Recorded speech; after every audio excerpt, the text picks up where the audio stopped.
The Republican-led House of Representatives narrowly passed the One Great Big Bill Act today by one vote. This reconciliation bill is something that this administration wants to leave as a testament to their will and strength to push a Republican conservative agenda forward. But what is a reconciliation bill? All right, so let's talk about this thing called the reconciliation bill. Now, I know when you hear reconciliation, you might think people are making up, but it's far from that. This bill's all about government budgets and some serious financial adulting. So here's the deal. This bill easily sets the government's budget for the year ahead. It's kind of like the country sitting down and saying, okay, here's what we're going to spend money on, and here's what we're not going to spend money on. Let's raise the debt ceiling again before things get weird. Now, here's why this bill is a bit different. It's a reconciliation bill, which comes with a little political magic trick. It prevents it from being filibustered in Senate, which means that nothing in the bill can be challenged until the provisions are over. I know the internet's a buzz, but it's not law yet. It's a dance and routine. The bill has to go through first. It has to get passed in the House of Representatives, which it did. Then the Senate gets involved, and the Senate says, cool, but we want to take our own look on it. And the Senate has its own sets of ideas, its own belief systems, and its own weight on either side of the aisle. This is have their versions passed. If it passes in the Senate, then it becomes law. So let's break it down. The bill makes Trump-era tax cuts permanent and eliminates taxes on tips, overtime pay, and auto loan interest. It also raises the limit on SALT, deduction cap for many families. But here's the trade-off. There's many trade-offs involved. It's deep cuts to social safety nets. Over 3 million Americans are expected to lose Medicare benefits due to new eligibility requirements and spending caps. Even more, nearly 5 million people could be kicked out of the SNAP program, which is food stamps, because of stricter work requirements and verification hurdles. At the same time, the bill boosts military and broader security by over $300 billion, including new drones and border wall funding. Education funding shifts towards trade schools, but subsidized student loans get cut. Medicaid will no longer get gender-affirming care, and nonprofits offering abortion services will be defunded. Supporters say it's a win for taxpayers. Critics say it puts millions of vulnerable Americans at risk, all while adding $2.4 trillion to the national debt.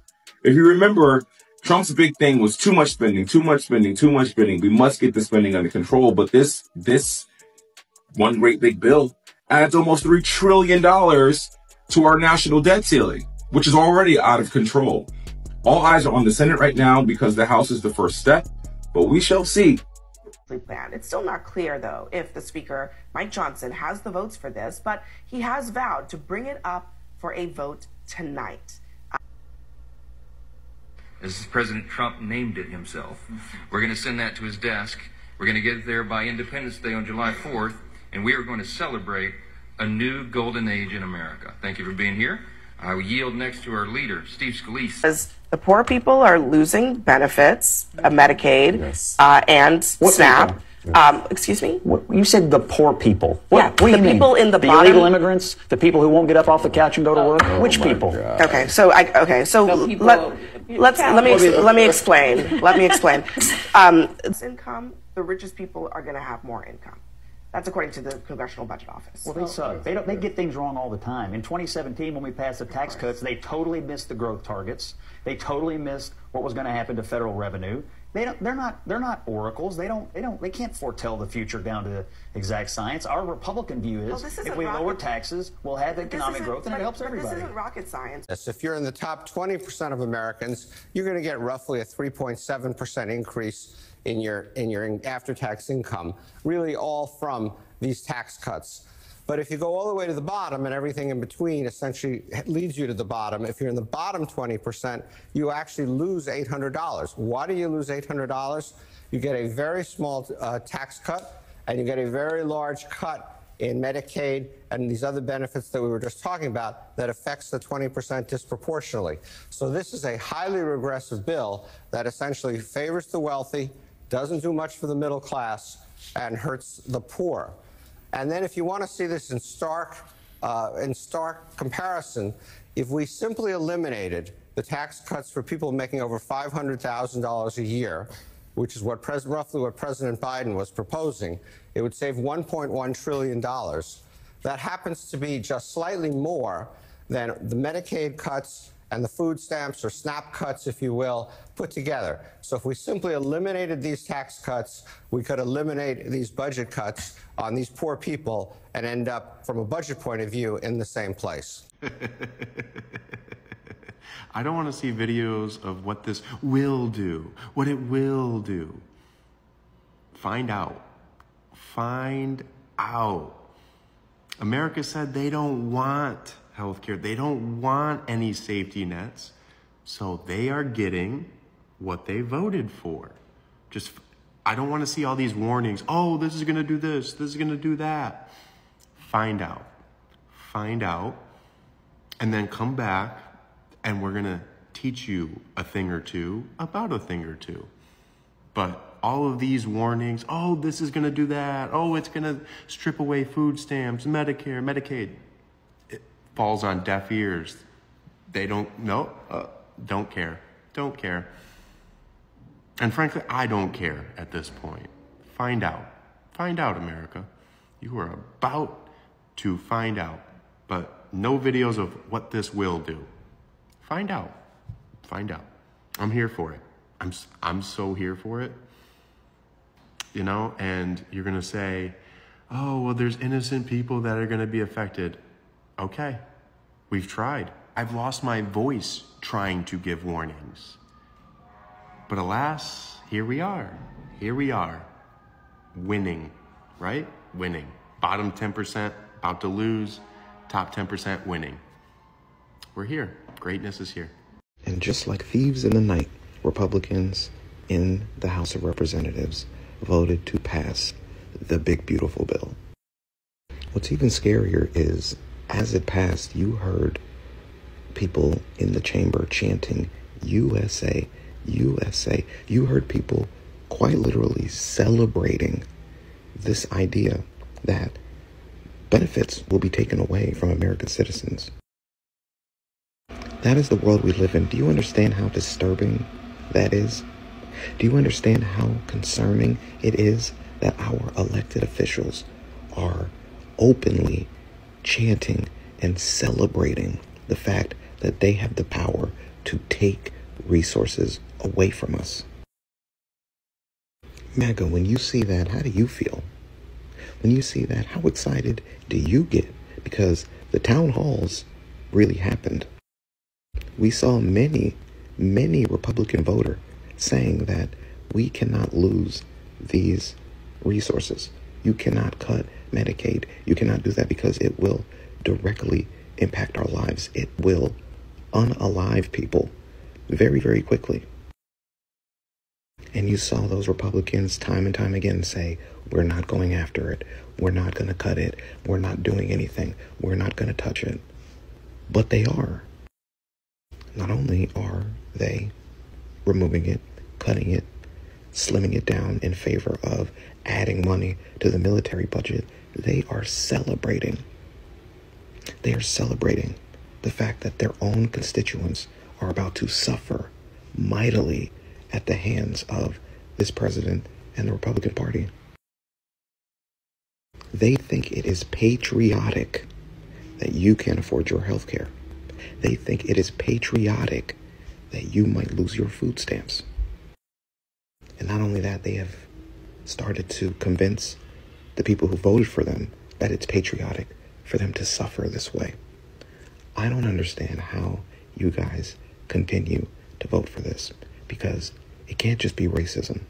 It can't just be prejudice. It can't just be a desire to keep these resources away from minorities. There has to be a deep, deep self-loathing that a lot of you live with. There has to be this part of you that knows that everybody will suffer, but you're okay with that. Because even though you may not be getting any help, now you know other people won't be getting help. That's the only way that I can rationalize that you would support what these Republicans have done in Congress right now.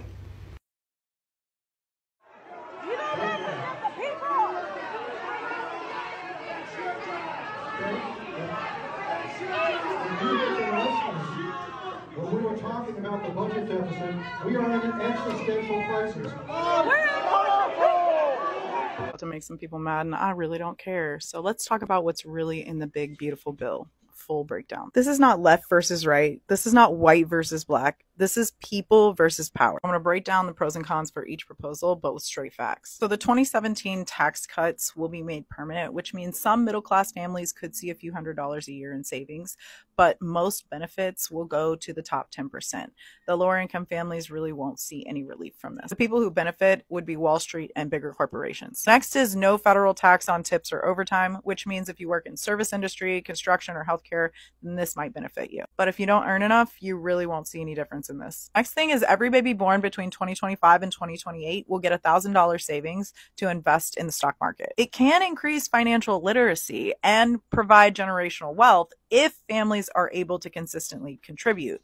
But families that are struggling to buy diapers today won't benefit from it, and they won't be able to touch it for decades. Plus, if the market crashes, the savings go down. Next is SALT deduction cap, which is the state and local taxes. So if you live in places like New York and California and you're a high income family, this will benefit you. Then there's border and military funding increase. Billions more are going to defense, border patrol, and surveillance, which could improve border infrastructure and national security, but it diverts funds from education, healthcare, and aid without clear benchmarks for success. Plus, it increases their surveillance on us. And here's how they're paying for it. Over $230 billion in cuts could remove 3 million people per month from food assistance.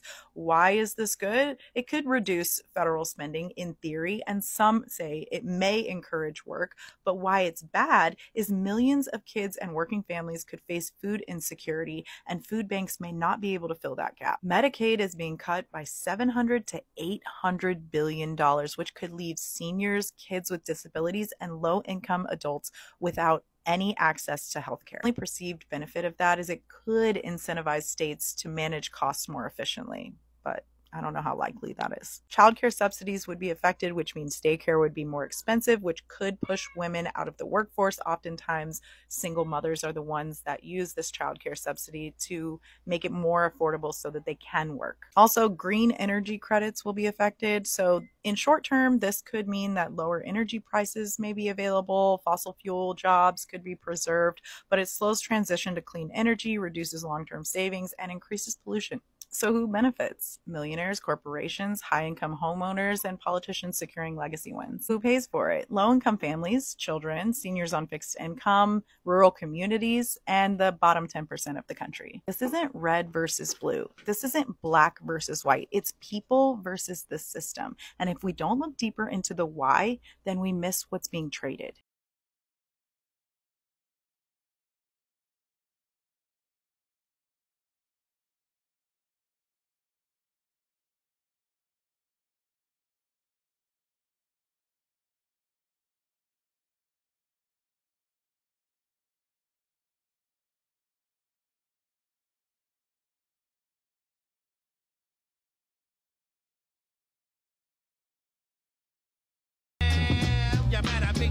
A surprising but now kind of consistent opponent to Elon Musk and the Doggy organization is Steve Bannon, who has a couple of good points to make against what he's seeing in that whole endeavor to cut waste. That's really just a smokescreen for corruption. He's also going to undercut his points, which is fun. So we get both sides of this. So take a look at this. Till we see the math, and I mean hundreds of billions of dollars in cuts, hundreds of billions of dollars in cuts. And stop whining about entitlements. Get into that discretionary spending. Get into the Pentagon. Get into Medicaid. Medicaid, you got to be careful because a lot of MAGAs on Medicaid. I'm telling you, if you don't think so, you are dead wrong. Medicaid is going to be a complicated one. Just can't take a Medex to it, although I would love to. Oh my God, that's amazing in so many different ways. So we need to do hundreds of billions of dollars of cuts when that's not really what's happening here. Again, you could fire every federal employee and it wouldn't do a quarter of what they say they're going to do in terms of cutting waste or whatever. Instead, they're just throwing out like, hey, we're not going to spend $30,000 on a TransOpera or whatever. These are not things that add up to hundreds of billions of dollars. They're not, oh yeah, they're going to cut the military by half. That's definitely a thing that they're going to do. But anyway, he is right there that if you cut things like Medicaid, a lot of conservatives are on Medicaid. I know there's that weird cognitive dissonance among the Fox group or whatever, but these services are used by a lot of white conservative people. And so, yeah, that's going to be really damaging. It's really going to hurt people's view of the Republican Party and Donald Trump. So Steve Bannon is right there. He then goes on to say he really wishes he could cut all of that. I guess he wishes that he could cut it for the MAGA people, but there wouldn't be a political backlash. Or maybe he just means, I really wish we could take away the benefits of the bad people, the bad poors. But unfortunately, some of the poors we like are on this. And so whichever interpretation it is, deeply offensive for the people who have earned these benefits. But he is right that they're treading on some territory that's going to be really dangerous politically. Cutting Medicaid is not going to be popular. Cutting Social Security is not going to be popular. Raising the retirement age is not going to be popular. And they've basically, not only do they need to do this to reach anything like the cuts they say they want, but they've also just promised to do those specific things. So this is, they're entering into, I think, a politically dicey period. Brett, what do you make of this? I mean, I think Steve Bannon just in a vacuum wants to get rid of Medicaid because he doesn't like government programs. But even Steve Bannon, like the thing about Steve Bannon is he knows where the lines are. And he crosses a lot of them that he doesn't think are electrified rails, but this is one of them. That's why Social Security is the third rail of American politics. Medicare, Medicaid, these are programs that make it so poor people don't absolutely lose every last dollar forever. He knows that it's going to be wildly unpopular to get rid of popular programs. This is the if, we can tell people we're going to give you 1,000 pounds of candy and you'll never have a stomach ache. Before you give them 1,000 pounds of candy or take their candy away, they're never going to suffer those consequences. So you can just keep marketing at them and they give you votes. But here, the consideration for Donald Trump right now is he's kind of been in the Bannon camp in his ability to smell where he can market and where the lines are and the BS that he can serve to people. But the Elons of the world are literally just after making more money. Donald Trump is mostly, I want to be liked and I want to be powerful and I want to just push people around and see what I can do and then get the best deal. I don't care. It's all about winning. But Elon Musk, it's oh, I have made my way into a position of power so that I can enrich myself specifically for this. And all of Trump's billionaire backers are that person who's sniffing around for parts of the government that they can privatize and make money off of, fictionally. Medicaid's one of them. They're going to replace the cheap keep you alive health system with the thing that has made the rest of the health system so wildly unfair and financially ruining to so many people. The reason we spend twice as much as other countries on healthcare and die sooner, they want to expand that dynamic to the rest of the economy, as opposed to the one that's similar to how other countries keep people alive longer and spend less money on it. Yeah. And so look, they're going to do all this stuff. They're going to do all these cuts or whatever. A lot of it's going to be stuff that people really like, people really need and deserve. It literally keeps people alive, a lot of these programs. And some Republicans in advance are no, we need these cuts. And I think there's a couple of reasons they want the cuts. I mean, one, it's because they think, well, we cut government. I hate people who work for the government for some reason.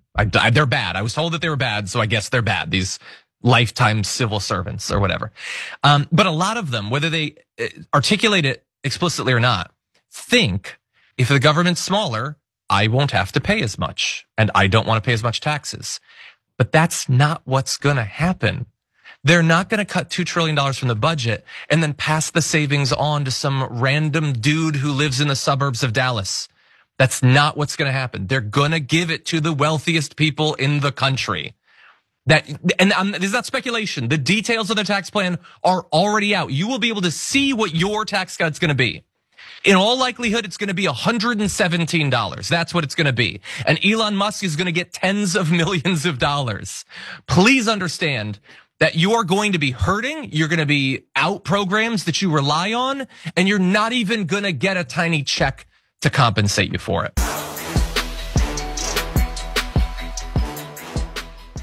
Thanks for watching our video. Did you know that you can support our show by becoming a subscriber? Just click the subscribe button and also ring the bell so that you get notifications when we're live or when we post new content. I would like to point out that the only reason the big, beautiful bill passed the House is because 3 sitting Democratic members of the House have died since January. We need age limits on Congress. So I'm going to talk about something a little bit uncomfortable for Democrats right now, but we really need to talk about this.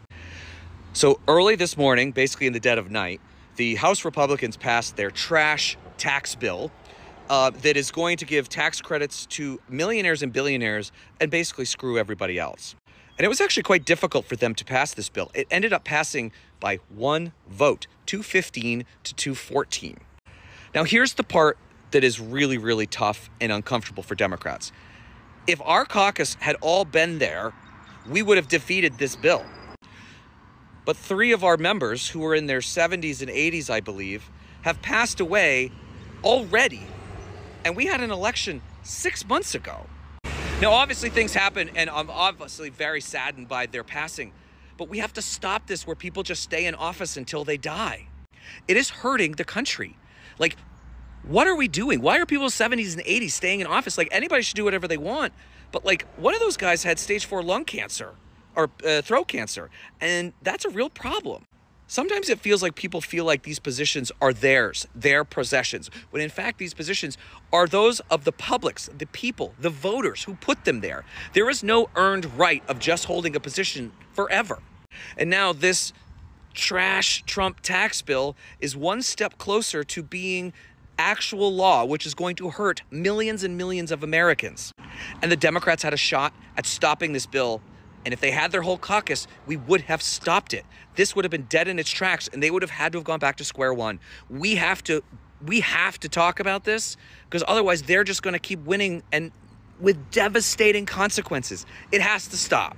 Thank you very much, everybody. Thank you. That was Donald Trump, Capitol Hill today. You see him walking. He can't walk upright anymore. And then Mike Johnson has to gently push him in the right direction. He doesn't even know where he's going. Looks like he's heading toward a wall. It's like watching something out of an assisted living facility. Really sad. And when you hear Trump talk, he repeats himself constantly, especially repeats words like groceries. Groceries. He keeps saying that word like he invented it. And if you've spent any time in a nursing home taking care of loved ones like I have, my in-laws, you know what you're seeing. I don't need to tell you what you're seeing. This week has been filled with news of Joe Biden's cognitive decline while he was in office, which was true. Looking back, by the time 2023 came in, Joe Biden should no longer have been president. But, looking at Donald Trump today, not 2 years into his office, today, it's clear he's in severe cognitive decline. And no one in major news is looking at it. If Joe Biden's cognitive decline during his term in office is fair game for the news, Donald Trump's cognitive decline today, I mean, news by definition is new, should be fair game. And here's the deal. I've seen 3 presidents now, Donald Trump, Joe Biden, and Ronald Reagan, try to be president over the age of 75. It doesn't work. It doesn't work. They're not capable. And I say that as someone who is 68 years old, healthy, extremely healthy, according to my doctor, knock on wood, high cognitive skills. Even I, at 68, someone my age, even vigorous, should not be president. There's too much multitasking required. There's too much stamina required. We should not be electing anyone over the age of 75 to be president. It's a mistake. It really is a mistake when we do that. But if we make that mistake and a president is 75, 78, 80, the press should be front and center looking at their cognitive skills just about every day. And right now, what's obvious to me, probably you, 200 million other Americans, is that what's between Donald Trump's ears right now is oatmeal. And ignoring policy is dangerous to have someone with that level of cognitive decline in office.